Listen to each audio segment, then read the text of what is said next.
She spilled hot pasta on me. But little did she know, she was spilling it on the wrong person. This is where my world was about to change forever.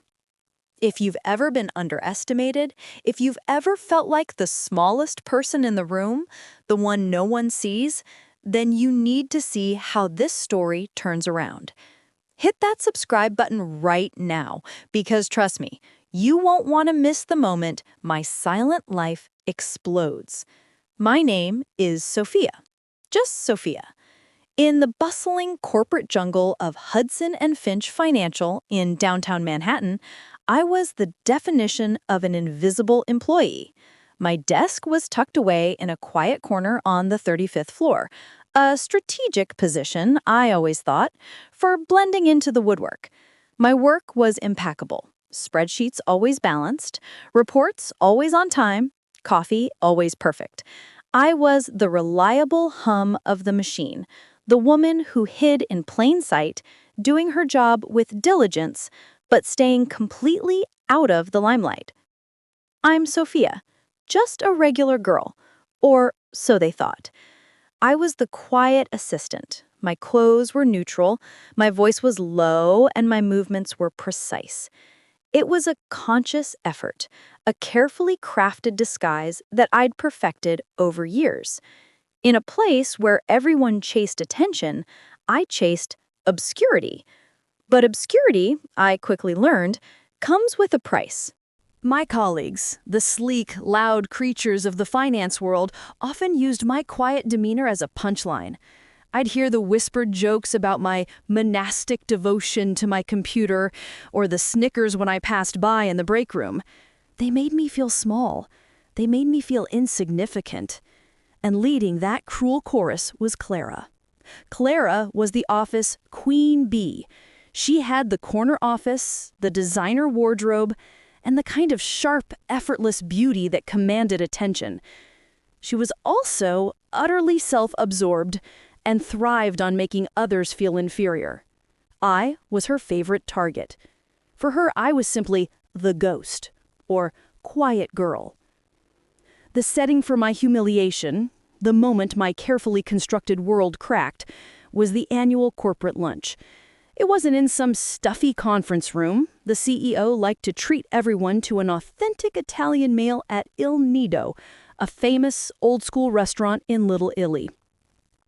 I was a guest at the table, a rare moment where I was forced to sit among the loud laughter and boastful conversations. I sat near the end, next to a marble pillar, hoping to fade into the background. My boss, Mr. Thompson, had insisted I attend, saying it was good for team morale. For me, it was torture. The conversation swirled around me. Stock market triumphs, weekend trips to the Hamptons, and gossip about who was sleeping with whom. I just nodded and picked slowly at the exquisite pasta al ragu. I listened to the chatter, my face impassive. They had no idea who I really was. They had no idea that beneath the beige blazer and the quiet smile, I was the sister of Luciano Lazzaro, a name that made powerful men across the city choke on their morning espresso. They called him a feared mafia boss. I just called him my brother. Luciano was power. I was the shadow of that power, deliberately living in the quiet, boring world of financial reports to escape it. But today, the shadow was about to be dragged into the unforgiving light. Clara, across from me, was talking loudly about a new diamond necklace. She was gesturing wildly, completely immersed in the admiration she was receiving. A waiter, trying to squeeze past her with a tray of fresh bread, barely grazed her elbow. She didn't even notice him. But her next dramatic sweep of the arm was my undoing. Her elbow slammed directly into my plate. The heavy ceramic tilted, and a generous, steaming scoop of that rich red ragu pasta flew through the air, landing squarely on my front. It wasn't a splash. It was a messy, humiliating splat.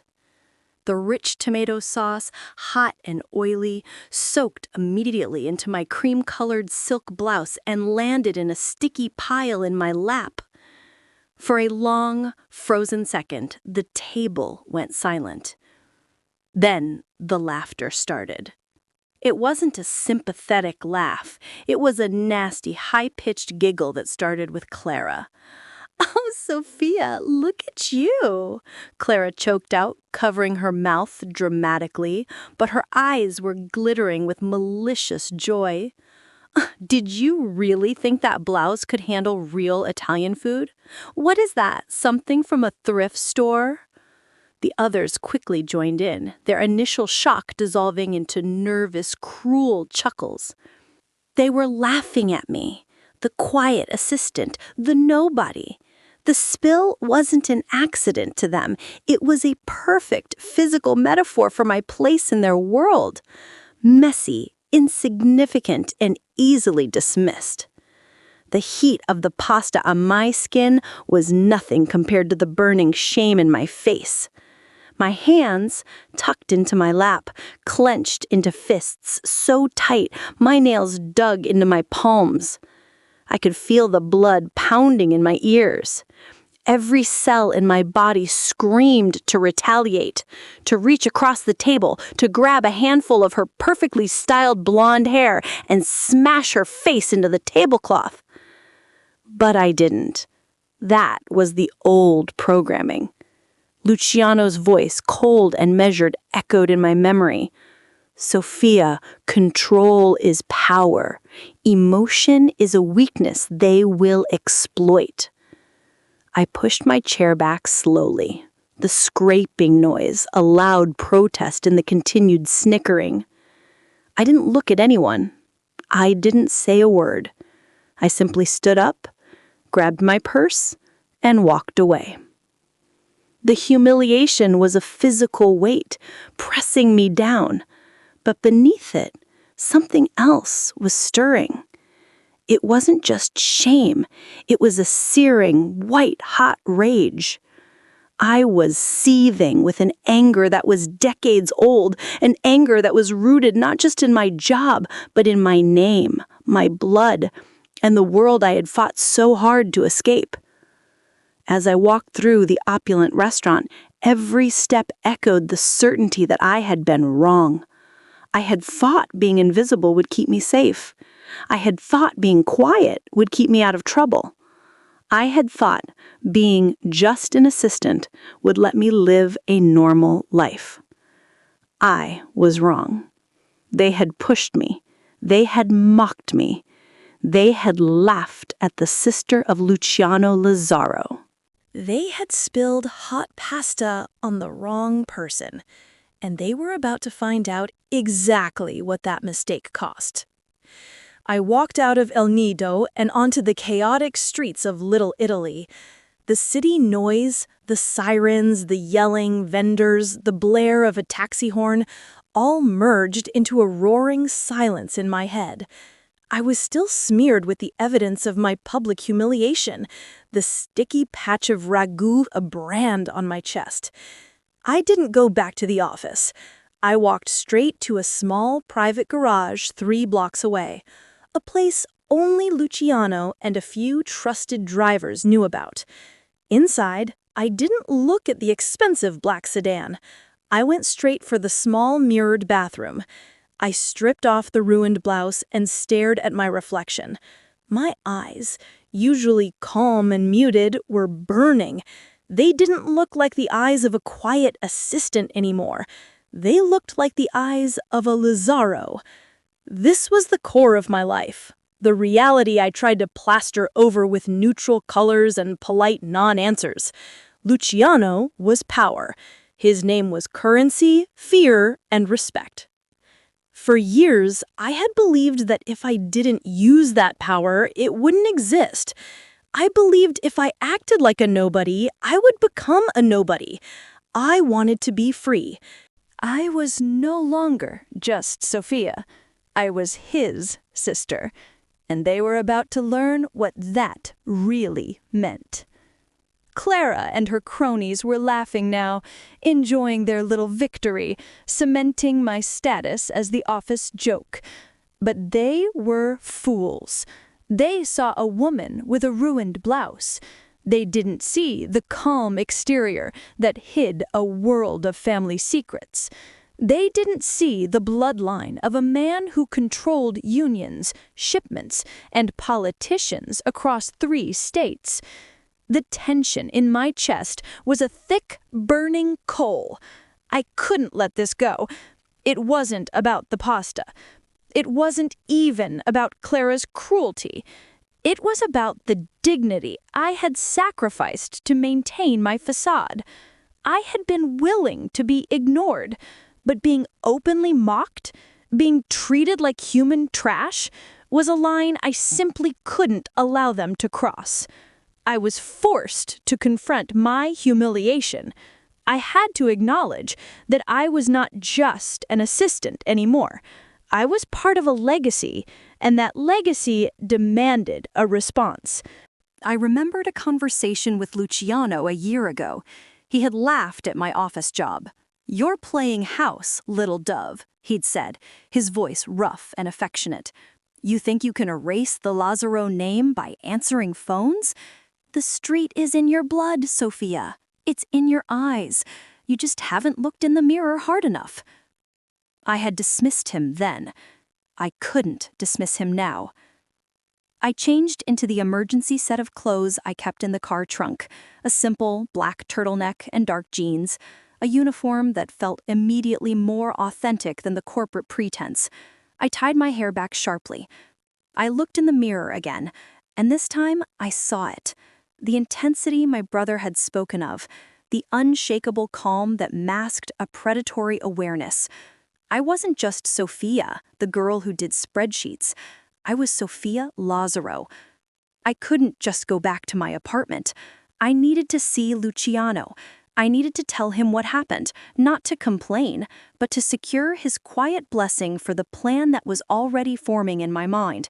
A plan that was less about revenge and more about a dramatic, career-ending, life-altering realignment of power. I drove the sedan toward Upper East Side, to the high-rise that was Luciano's primary residence. As I navigated the traffic, I thought about Clara's smug, triumphant face. She had no idea the house of cards she had just poked. She was playing a game she hadn't even realized had started against an opponent she couldn't even see. One day, they'd find out exactly who I was, and it wouldn't be pretty. I realized with a jolt of cold clarity that the anger wasn't just about my dignity. It was about the opportunity. My quiet life was a cage. Clara's joke was the key she had carelessly dropped at my feet. The humiliation had shattered the illusion that I could be a civilian. The truth was, the Mafia wasn't just a world outside my life, it was the foundation of it. I pulled up to Luciano's building. 2 men in expensive suits, capos I recognized, nodded to me immediately, their usual hardened expressions softening instantly. The Lazaro name was a passkey, a golden ticket in this world. "Miss Sophia?" one of them murmured, stepping aside.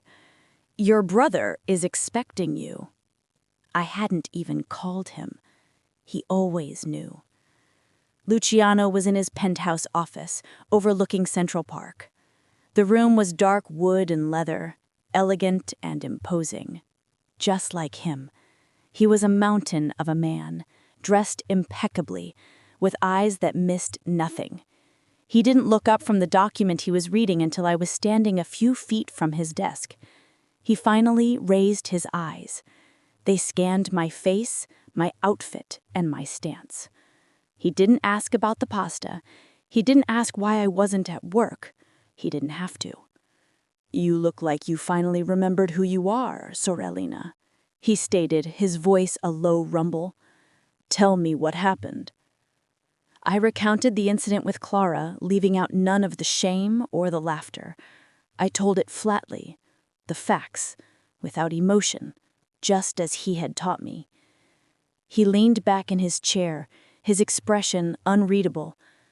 And what do you want me to do, Sophia? Do you want me to send a gift basket of concrete to her apartment?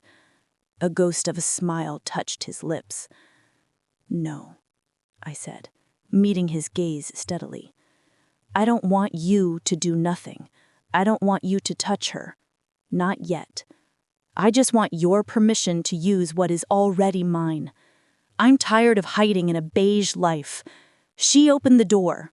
I'm going to walk through it. His dark eyes narrowed. You want to play? I want to win, I corrected. I want to show them what it costs to treat a Lazaro like a joke. They think I'm weak. I want to use my connections, my position, and my name to destroy their careers and their perfect lives, and do it so cleanly that no one can ever trace it back to a mob hit. I want to take everything they value. I want to make them fear the quiet assistant. Luciano let out a deep, slow breath. He picked up an expensive Italian pen, rolled it between his fingers, and then placed it down. Do it, little dove, he said, a genuine, terrifying smile, finally splitting his face. But if you start this war, you must finish it. There is no going back to the spreadsheet life. Welcome home. I felt the last vestige of the corporate assistant identity dissolve, replaced by a cold, thrilling certainty. I was back in the game. I was no longer running from the Lazaro legacy. I was finally embracing it. The laughter was about to stop. I left Luciano's penthouse with a cold clarity I hadn't felt in years. The quiet girl who chased obscurity was dead. In her place was Sophia Lazaro, fueled by a purpose that felt terrifyingly right. But before I could focus on dismantling Clara's life piece by piece, I needed to process a strange, lingering detail from the restaurant. Luca. I hadn't just walked past snickering colleagues when I left Il Nido. I had walked past the restaurant's owner. He had been standing near the kitchen entrance, observing, while every other person who saw the hot pasta incident was either stifling a laugh or awkwardly looking away. Luca had simply watched me. Luca was a striking man, not in a polished corporate way, but with a raw, almost dangerous kind of charm. He was mid-30s, with dark, intense eyes that seemed to hold all the secrets of the old city streets. He hadn't mocked me. He hadn't even offered a comforting word. He had just seen me. And in the moment I felt most exposed, being seen without judgment was a far more powerful thing than sympathy. He was the silent witness to my humiliation, but there was something in his gaze that suggested he was witnessing more than just a spilled plate of food. He looked like a man who knew what true shame felt like, or perhaps what true power looked like when it was desperately trying to hide. The next morning, I didn't go to Hudson and Finch. I wasn't the quiet assistant anymore. I was a woman on a mission.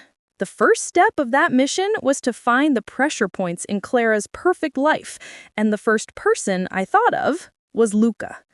Something about him felt like a loose thread in the tapestry of the underworld I was re-entering. I drove back to Little Italy. Il Nido was already bustling with the lunchtime rush. I walked in, no longer the insignificant assistant, but a woman with Luciano's permission and the Lazaro name humming beneath my skin. I found Luca near the bar, running inventory. He wore a crisp white shirt and a black apron, his movements efficient and grounded. When he looked up and saw me, there was no surprise on his face, only a quiet confirmation, as if he had been expecting me all along. He walked over, wiping his hands on his apron.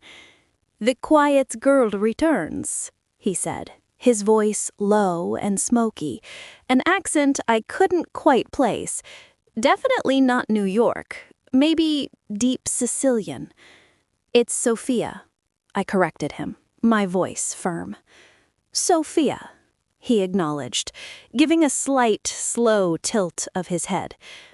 I didn't expect to see you here again so soon, especially after yesterday's incident. I didn't come back for the pasta, I said, meeting his intense gaze.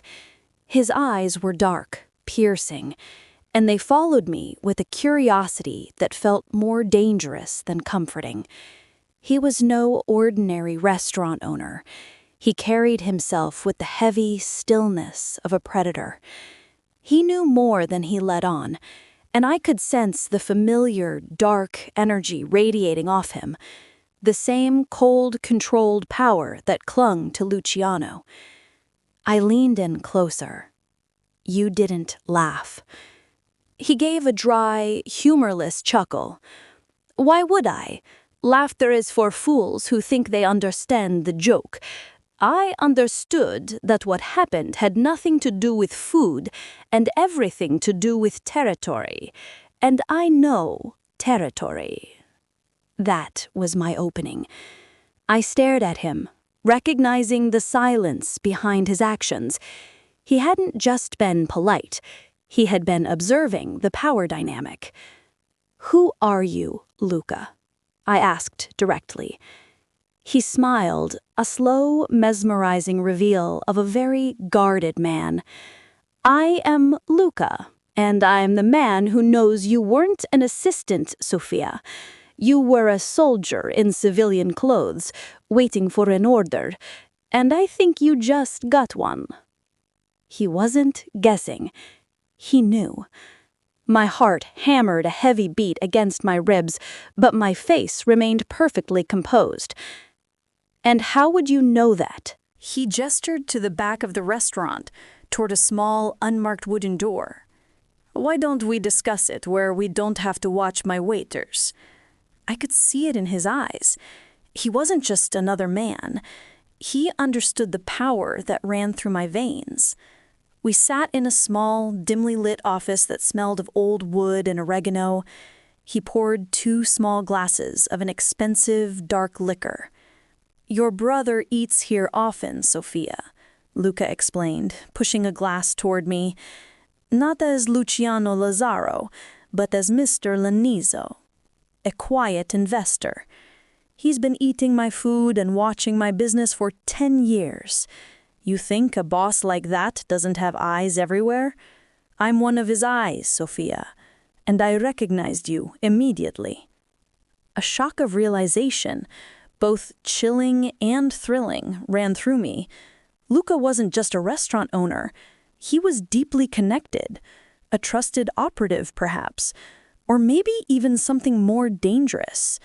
The world I thought I had left was suddenly collapsing inward. So, you're saying you know about my family? I stated. I know that Clara spilled pasta on the wrong dynasty, he corrected, taking a slow sip of his drink. And I saw the moment the mask fell. You walked out of here looking for blood, not the cleaning service. He offered me a chance to talk, recognizing the silence behind my actions and treating me not like a victim, but like a potential partner. What do you want, Luca? His gaze held mine, utterly unflinching. I want to watch the show, and maybe I want to help you take back what's yours. That life you were leading, that tiny, beige existence, it was a cage. I can see the bars are broken now. Why not fly? His words resonated deep inside me, validating the fury and the excitement I felt. He didn't see the humiliated employee. He saw the force I was struggling to become. Luca just recognized Sofia's true power. Do you think Luca knows who she really is? Is he a friend or a dangerous enemy? Don't miss the next chapter where everything unravels. Subscribe right now to find out. Luca's revelation that he was one of Luciano's trusted eyes shook the foundations of my self-imposed exile. For years, I had believed the corporate office was my sanctuary, a a place completely disconnected from the cold, beautiful ruthlessness of the Lazaro family. Now I knew I had been watched, protected, and judged by my brother's network the entire time. The quiet life was just a game he let me play. As the silence stretched between us in Luca's small, dark office, the truth about my life came rushing back, a series of sharp, painful flashbacks. My earliest memories aren't of lullabies or playgrounds. They're of hushed voices, men with serious faces and expensive suits crowding our childhood home in Staten Island. I remembered the smell of gun oil mixed with my mother's expensive perfume. Luciano, older by 10 years, wasn't just my brother. He was my second father, a figure who shifted from playful teasing to frightening authority in a blink. My brother ruled the streets, and I stayed away from it until they forced my hand. I recalled the day our father, Il Capo, before Luciano, was taken from us. It was quick, brutal, and it taught me the first and most crucial lesson of the Mafia world. Vulnerability is the only true crime. That's when I started to shrink, to retreat. Luciano stepped up, a natural leader, terrifyingly composed even as a teenager. I, however, became the opposite. I wanted out. I wanted safety. I wanted anonymity. My attempts at a normal life, college degree in finance, the assistant job at Hudson and Finch, were my desperate escape routes. Luciano never stopped me. He just watched. I looked at Luca now, seeing the same understanding in his eyes that I saw in Luciano's. He didn't judge my attempt to escape. He simply saw the futility of it. "You ran from the fire, Sophia," Luca said, echoing my thoughts, his voice low. "But you can't run from the blood. It burns too hot." I was running from the violence, I admitted, the words tasting like ash. I wanted a life where spilling pasta was the worst thing that could happen. Luca leaned forward, resting his forearms on the desk. His bluntness was a painful mirror. He was right. I was tired of hiding. The spilled pasta was the last straw, the final piece of evidence proving that my strategy of invisibility had failed. I was trapped by my own name, and the only way out was to stop running and start embracing the power it carried. "Clara and her friends think they've won," I said, a dangerous calm settling into my voice. "They think I'm crying in my apartment right now, looking for a dry cleaner. They've gone back to their desks, smug and satisfied." "And what happens when they see you again?" Luca challenged. "Will the assistant be back? Or the Lazaro?" I took a slow sip of the liquor. It was strong, burning a path down my throat, grounding me. "The assistant is gone. I need to make sure that when I walk back into that office, they don't just see me. They see the entire Lazaro organization standing behind me. But I can't just send muscle. I need to dismantle Clara's standing, her reputation, and her career with surgical precision. It has to look like her own perfect life is eating itself." Luca's face broke into that slow, assessing smile again. "Now that sounds like a plan. A quiet assistant wouldn't think like that. A Lazaro would." He pulled a leather notebook toward him and uncapped a pen. "Clara. She's high up in mergers and acquisitions, correct?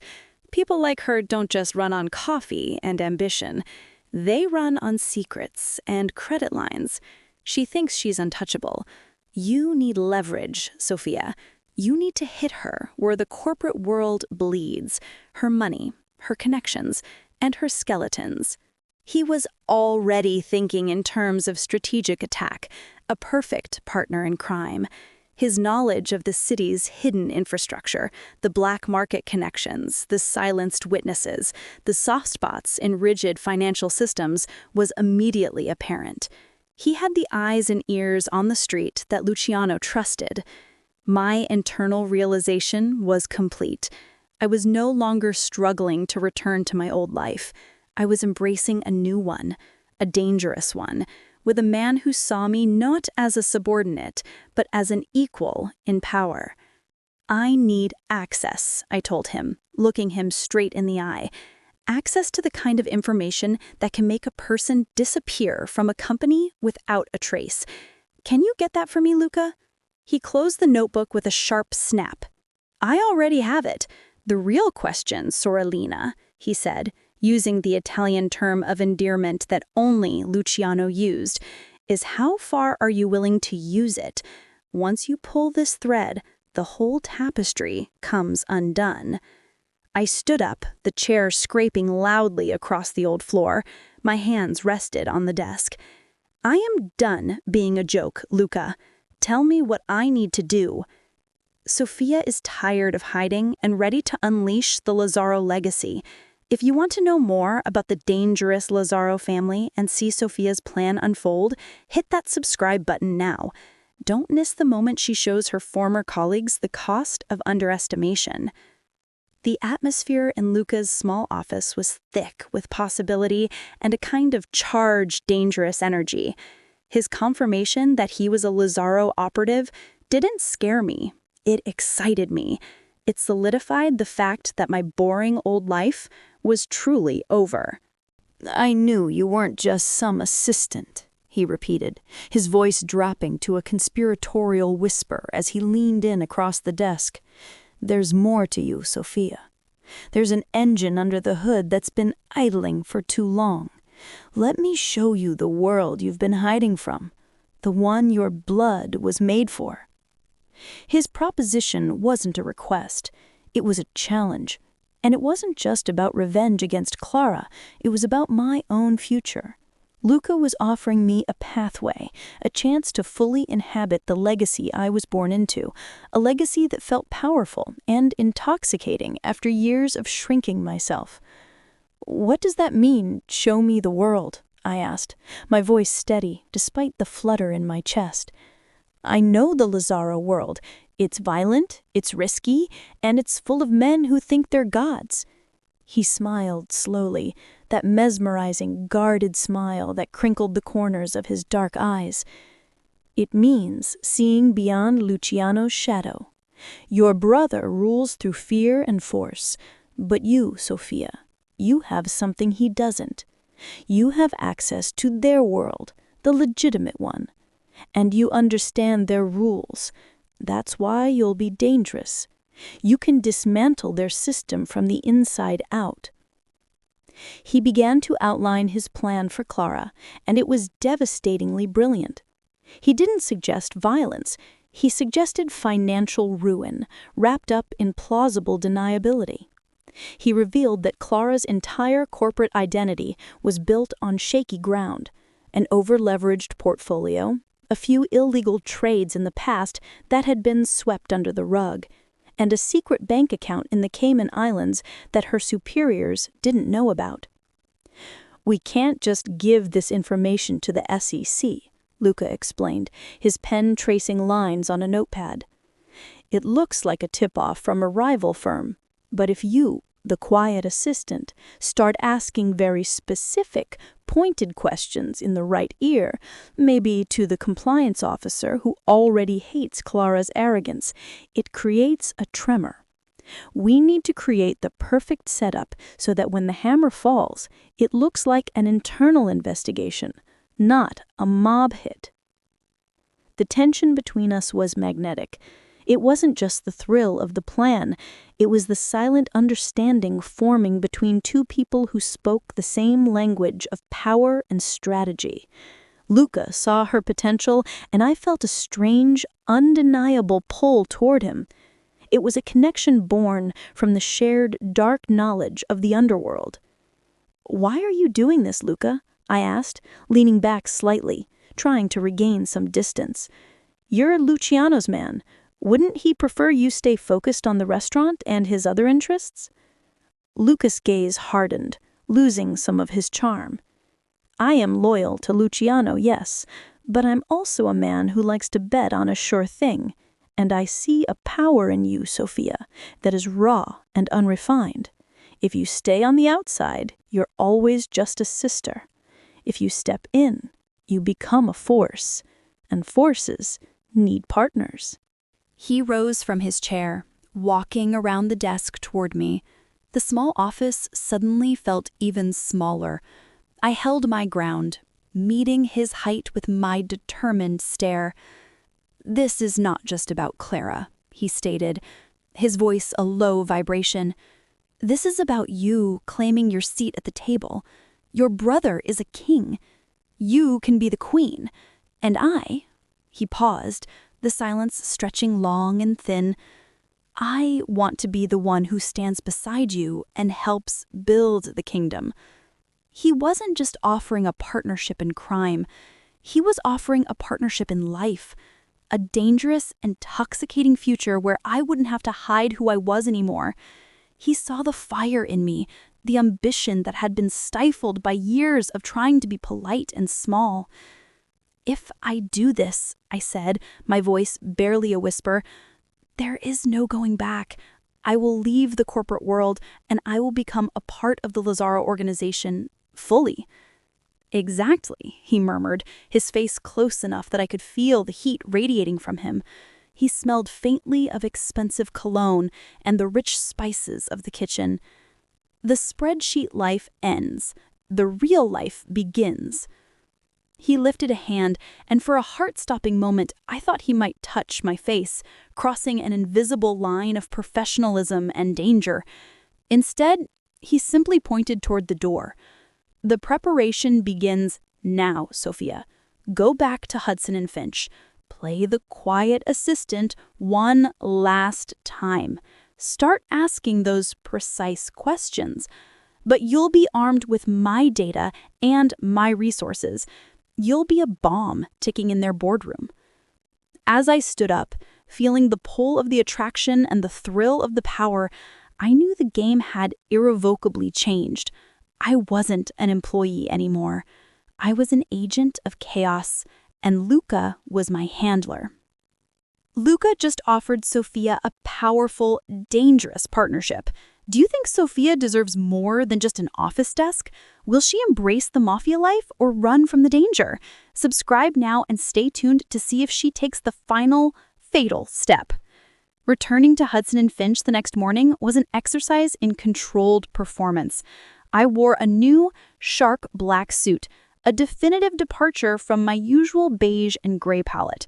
The moment I stepped off the elevator on the 35th floor, I felt the eyes. My colleagues had clearly spent the last day and a half cementing my status as the office joke. The atmosphere was chilly, the air heavy with smug superiority, and leading the charge, sitting at her desk, radiating confidence, was Clara. She caught my eye and offered a sickly sweet, condescending smile. "Well, look who decided to crawl out of her little hole," she called out, loud enough for the cubicle farm to hear. "I thought maybe you'd retired to an Italian convent after that little pasta explosion, Sophia. Did you manage to get the stains out of that vintage blouse?" The old Sophia would have flushed, mumbled an apology for her existence, and hurried to her desk. But the new Sophia, the one fueled by Luciano's blessing and Luca's data, simply stopped, turned, and looked at Clara. My expression was calm, devoid of any emotion that Clara could weaponize. The pause was long, silent, and deliberate. It felt like an eternity. "Clara," I said, my voice low, but carrying an unexpected weight that made a few nearby heads snap up. "It's amazing how preoccupied you are with my clothing, considering the compliance reports you've been putting off this quarter. Are you sure your focus is where the firm needs it to be?" The change was instantaneous. Clara's perfect smile wavered, freezing mid-smirk. The word compliance was a needle in her balloon of arrogance. It was the first time I had ever pushed back, and I had done it calmly, decisively, and with an air of knowing something she didn't. "What did you just say?" she snapped, her voice losing its mocking edge and taking on a defensive, sharp tone. "I'm just reviewing the Q3 performance analysis for Mr. Thompson. You missed 2 deadlines on the Algarvec acquisition, which is worrying, considering your bonus is tied directly to that. I just hope those small delays weren't covering up anything bigger." I dropped the line about covering up with surgical precision, thanks to the little snippet of information Luca had given me about Clara's previous discreet investigation. I watched her perfect, polished facade crack. She didn't know how I knew about the acquisition deadlines, but she knew I shouldn't. She was playing a game she couldn't win, and I was the one holding the cards. The tension in the office was palpable. People were pretending to type, but they were listening. Clara had always relied on fear and cruelty to keep others silent. Now, the quiet girl was showing no fear and wielding her own kind of silent cruelty, knowledge. Over the next few days, I escalated my campaign of subtle subversion. I didn't yell. I just used my position as the assistant who handled all the paperwork. "Clara, are you sure you want me to file this expense report for your trip to Miami?" I'd ask innocently, knowing that trip had been an unsanctioned personal one. I just noticed the receipts seemed to be missing the necessary client sign-offs. "It's just a small administrative detail, but you know how strict Mr. Thompson is about paper trails." Each of these calm, decisive pushes was based on the precise data Luca was feeding me. He wasn't giving me anything major yet, just small inconsistencies that forced Clara to waste time, sweat, and second-guess every move she made. I was forcing her to look over her shoulder. The effect was profound. Clara was used to people cowering. Now she found herself spending hours reviewing old reports, trying to figure out how the quiet girl knew so much and where she was getting her information. Her usual loud laughter was replaced by tight, stressed phone calls. She was rattled. My growing confidence was intoxicating. I was no longer the girl at the back of the room. I was a force to reckon with. The fear in Clara's eyes was more satisfying than any plate of spilled pasta could ever be. I wasn't just surviving in this office, I was operating. I was learning how to use my brain and my bloodline as a weapon. Late one evening, Luca called my burner phone. "The compliance team has flagged 2 of her expense reports, Sophia. Not because of the receipts, but because she's spending too much time trying to fix them. You're distracting her perfectly. Next step, we hit her where she feels safest, her New York penthouse." My pulse jumped. What about her penthouse? "Every luxury condo has an association and rules," he murmured. "And every association has a disgruntled employee we can talk to. She's playing a rich woman's game, but we're playing the street game.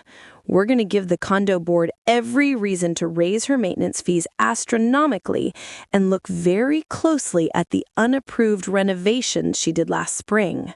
"She's going to realize this isn't a coincidence," I whispered. "Good," Luca said, a sharp, cold amusement in his voice. "She needs to realize that the person she spilled pasta on is not a coincidence. She needs to know she crossed the line. You were weak, Sophia. Now you're untouchable." Sophia is finally pushing back, but Clara is still unaware of the danger. Will Clara finally realize the truth before it's too late? The stakes are rising fast. Subscribe now to find out what Luca has planned for her penthouse. The campaign against Clara was working beautifully. Thanks to Luca's insights, I wasn't just creating problems for her, I was creating doubt.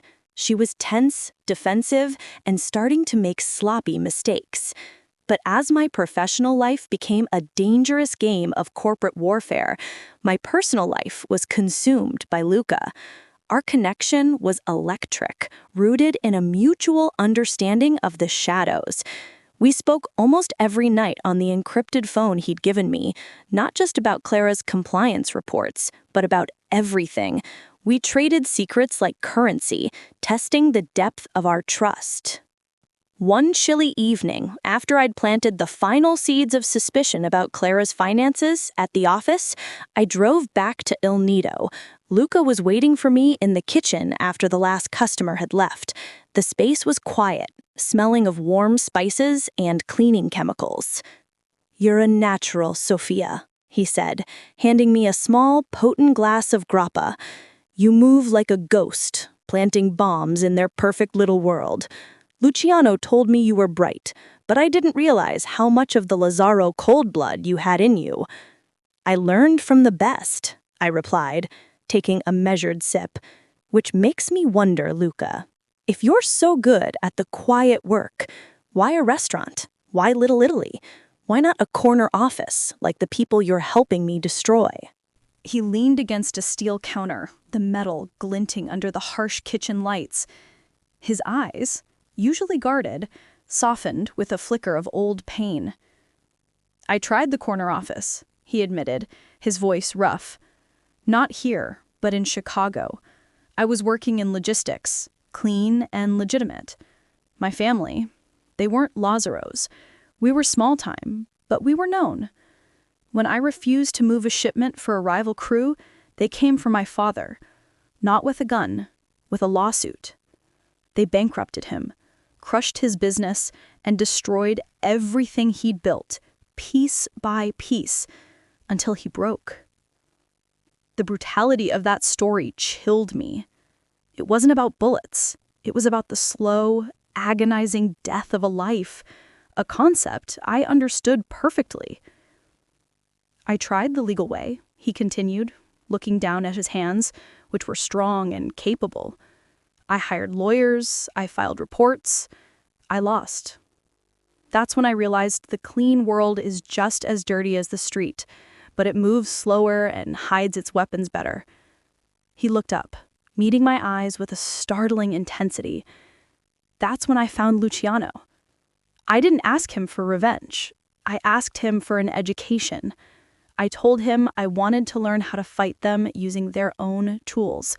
Their logistics, their paperwork, their loopholes. Luciano took me in, gave me this restaurant as a front, and trained me to be his analyst, his information broker. I've been working with him for years, though no one knows it. Not even his closest capos know what I really do for him." This was the final piece of the puzzle. Luca wasn't just an associate. He was a man driven by a profound personal tragedy, just like me. He was broken, but he was also brilliant and driven by a need for justice, Mafia style. We were two broken people, and somehow we fit. The shared darkness drew us closer. We weren't talking about the office anymore. We were talking about the fundamental wound we both carried, the violation of our families by the powerful. I was drawn to his strength and the depth of his commitment to his own form of retribution. He saw the same resilience in me. He walked toward me, slowly, deliberately, until there was less than a foot separating us. The air thickened again, this time not with plot and strategy, but with a raw, undeniable chemistry. His hand came up, tracing the sharp line of my jaw. The touch was gentle, yet it felt like a declaration of war, crossing the line into a territory more dangerous than any boardroom or street corner. Our mutual understanding of the underworld, the shared trauma, and the burgeoning ambition was drawing us into an undeniable bond. The attraction between us was a dangerous, burning truth that had been simmering since the spilled pasta. He lowered his head, and in the quiet of the kitchen, his kiss was everything I expected, demanding, possessive, and a final, thrilling acceptance of the destiny I was no longer trying to escape. Luca just revealed his dark past, and the connection with Sophia is now undeniable. Will this dangerous chemistry compromise their plan or make them unstoppable? Don't miss what happens when love and the Mafia collide. Subscribe now to see how far they'll go for each other. The The kiss with Luca felt like a brand, marking me. I returned to the office the next day with a sharper focus and a reckless confidence. The connection with Luca had fused my professional revenge with something intensely personal. This wasn't just a job anymore. It was my life, my choice, and our future. Clara, meanwhile, was unraveling. The combination of the mysterious compliance questions, the pressure from her condo board, and the sheer exhaustion of always looking over her shoulder had worn her thin. She was irritable, snapping at her subordinates and arriving late. She was losing control of her perfect world. The final confrontation occurred on a Friday afternoon. I was at my desk, quietly collating the paperwork Luca had given me. Documents that detailed Clara's exact involvement in a minor but illicit insider trade that had been buried 3 years ago. It was the final nail. All I had to do was slip the file onto Mr. Thompson's desk after hours. Clara stormed over to my desk, her face blotchy, her composure completely gone. She slammed her perfectly manicured hand down next to my keyboard. "You," she hissed, her voice low and venomous. "I know it's you, you little ghost. You're behind all of this. The board audit, the finance questions. You're sniffing around my life." I looked up at her, my expression utterly serene. "I don't know what you're talking about, Clara. I'm just an assistant." "Bullshit," she spat. Her restraint broke. She leaned in, her eyes wild with rage and fear, and she made her final, critical mistake. This time, it wasn't a prank. It was a threat. "You think you're smart? You think your little gossip campaign works on me? Listen, quiet girl. I'm going to make sure Thompson not only fires you, but that you never work in this city again. I will crush you. And the next time I see you, you won't be covered in pasta, you'll be covered in shame. Get out of my way, or I'll physically move you." She actually reached out, her fingers tightening on my shoulder, ready to shove me. It was the moment I had been waiting for. The final, undeniable crossing of the line into assault and harassment, committed in front of witnesses. Before she could push, a new voice, cold and dangerous, cut through the tension. I wouldn't advise touching her. I froze. Clara froze. We both turned to see Luca, standing near the main entrance to the floor. He wasn't supposed to be here. He was dressed in a pristine black suit, perfectly tailored, looking less like a restaurant owner and more like the elegant, terrifying soldier he was. He was holding a small brown paper bag, like he was delivering lunch. "Who the hell are you?" Clara sneered, but the confidence was forced. The sight of this intimidating man defending the quiet girl was unexpected and unnerving. Luca walked slowly toward us. Every eye on the floor was fixed on him, on us.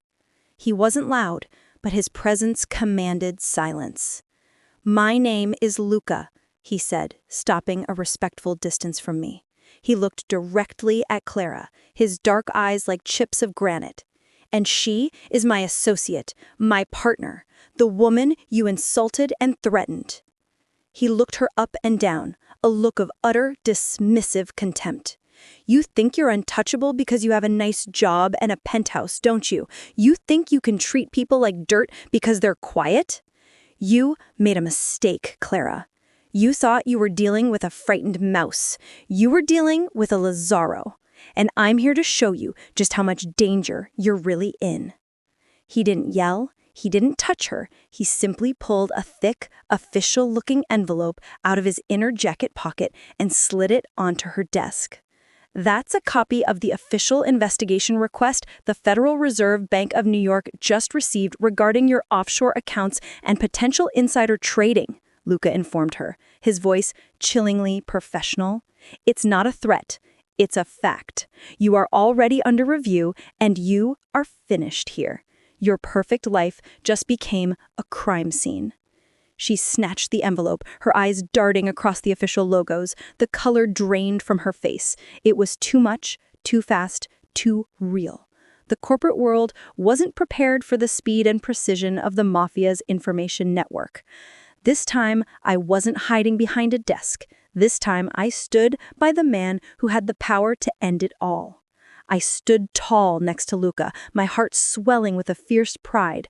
The quiet assistant was gone. I had broken Clara, not with gossip, but with lethal efficiency. She looked from the terrifying papers in her hand to me, her eyes finally filling with understanding and pure, unadulterated fear. She didn't see Sophia. She saw the consequences of the Lazaro bloodline. Clara finally knows the truth, but is it too late for her to escape the consequences? Do you think Clara will be able to talk her way out of this federal investigation? Hit that subscribe button now to find out what happens when the quiet assistant unleashes the full force of the Mafia. The air in the Hudson and Finch office was thick with shocked silence.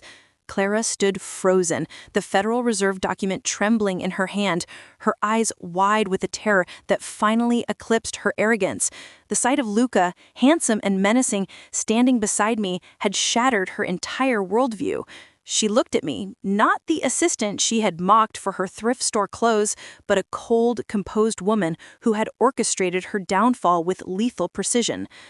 "Lazaro," she whispered, the name barely audible, finally connecting the dots.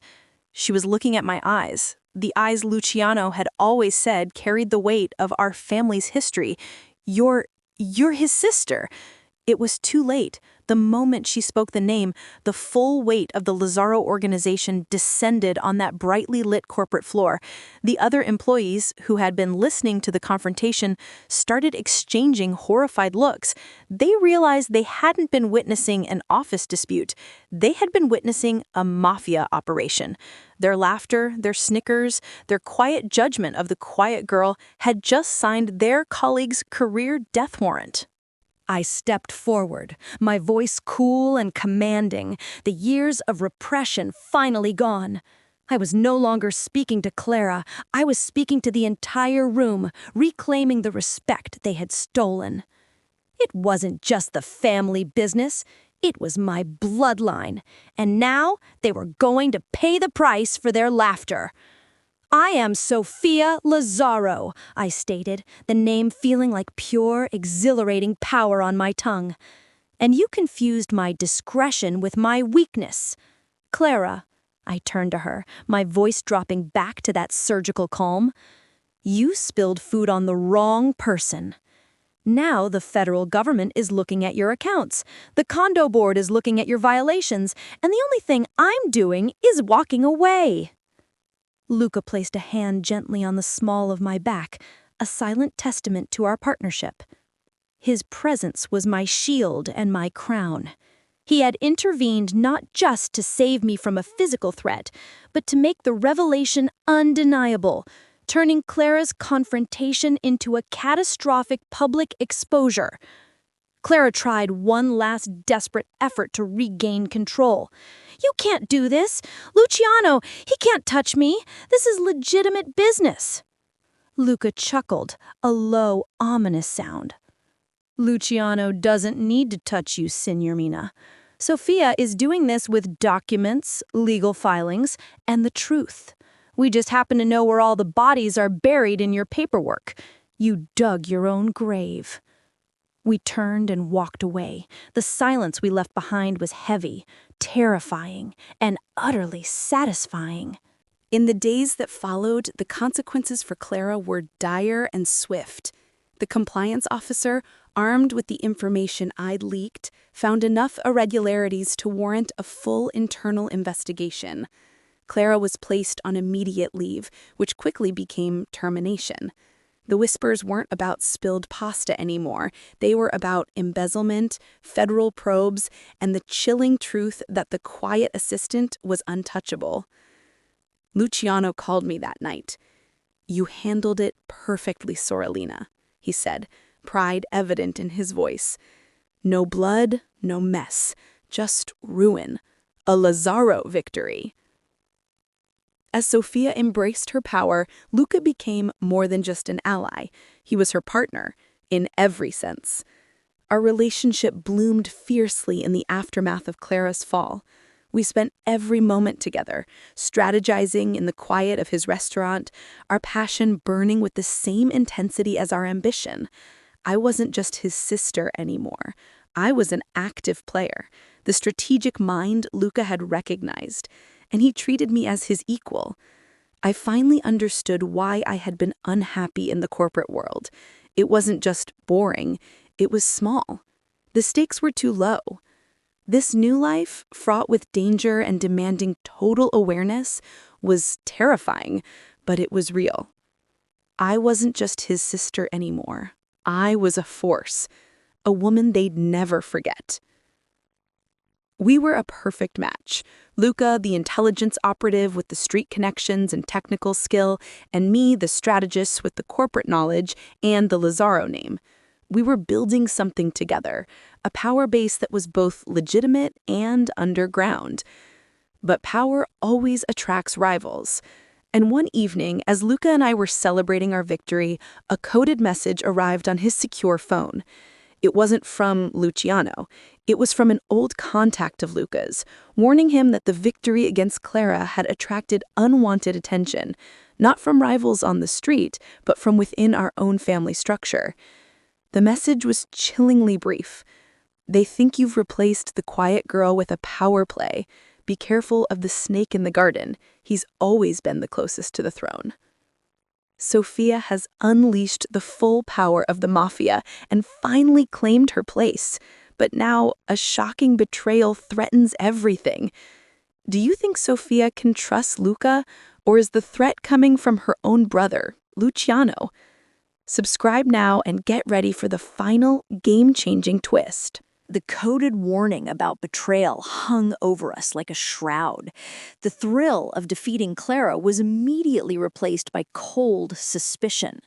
Who was the snake closest to Luciano?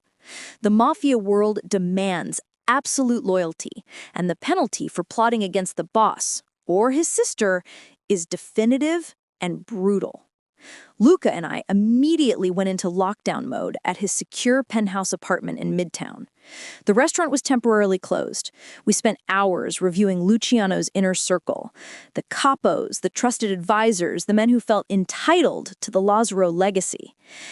It can't be Luciano, I argued, reviewing the roster on the screen.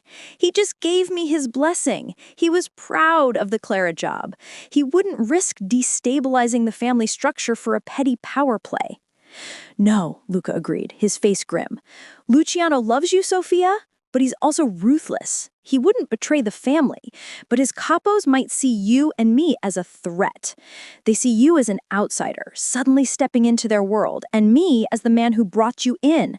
They think we're angling for Luciano's position. We narrowed it down to Alessio, Luciano's oldest and most traditional advisor. Alessio believed women belonged in the home and viewed my integration into the organization as a sign of weakness and disrespect to the old ways. He was the snake in the garden, constantly whispering in Luciano's ear about maintaining tradition. We realized the betrayal wasn't aimed at killing Luciano. It was aimed at isolating him by painting me and Luca as reckless usurpers. Alessio planned to use the very success of the Clara operation, its speed, and its unconventional methods as proof that we were too dangerous, too independent, and fundamentally disloyal. We don't fight him with force, I concluded, tapping the file on Alessio. We fight him with intelligence.